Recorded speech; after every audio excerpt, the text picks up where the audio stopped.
High everyone, आज फेरि पनि म मोमोको रेसिपी लिएर आइसकेको छु अनि आज पनि म आफ्नै तरिकाले बनाउन गइरहेको छु।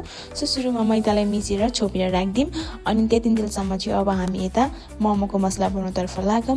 अनि सुरुमा हामीलाई चाहिने भनेको गोबी हो। सुरुमा गोबीलाई एड गरौँ एउटा भाँडोमा एन्ड देन त्यसपछि प्याज राखौँ अनि खुर्सानी, अनि त्यसपछि धनियाँ, त्यसपछि किमालाई राखौँ अनि स्वाद अनुसारको नुन, जिरा धनियाँको पाउडर, बेसार, खुर्सानीको पाउडर, मिट मसला अनि मोमो मसलालाई पनि यसरी राम्रोसँग राखेर यसलाई अब म्याग्नेट गरौँ अनि यसलाई राम्रोसँग म्याग्नेट गर्नु होला। अनि त्यसपछि चाहिँ यस्तो म्याग्नेट भइसकेपछि अब यसलाई एउटा कराईमा तेल राखेर अब यसलाई फ्राई गर्ने अनि यसलाई राम्रोसँग फ्राई गरिसकेपछि यसलाई लो फ्लेममा एकछिन पाक्नको लागि छोडिदिने। अनि यता हेर्न सक्नुहुन्छ मोमोको मसला पाकेर पनि एकदम राम्रोसँग रेडी भइसकेको छ अनि यसलाई चाहिँ मैले सबैलाई अघिकै भाँडामा निकालेँ।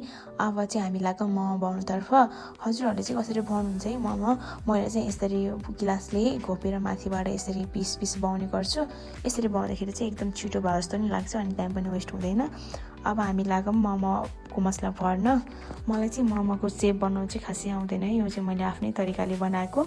सो साथीहरू, अनि यता मोमो पनि रेडी भइसकेको छ। मैले चाहिँ यति धेरै मोमोहरू बनाएँ है। अब चाहिँ यसलाई यो भाँडामा राख्नुपर्छ, मोमोको भाँडोमा।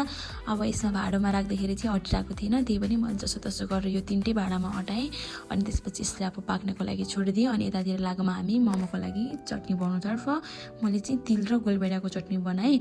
अब अनि तिललाई चाहिँ एकदम ब्राउन कलर हुने गरेर भुट्नु होला अनि यसलाई गोलभेडालाई पनि एकदम राम्रोसँग फ्राई गर्ने।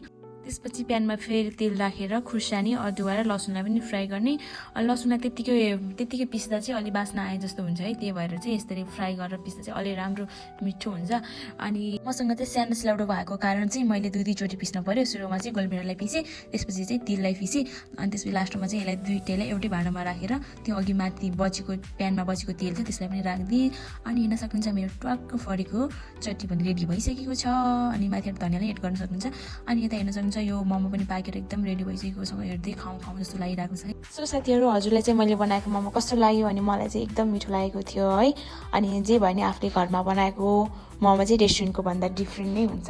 सो साथीहरू, मेरो भिडियो यतिसम्म हेरिदिनु भएकोमा मनैदेखि नै धेरै धेरै धेरै धन्यवाद। अब अर्को मिनी भ्लगमा भेट्नुपर्छ ल। By by, love you guys, Tata.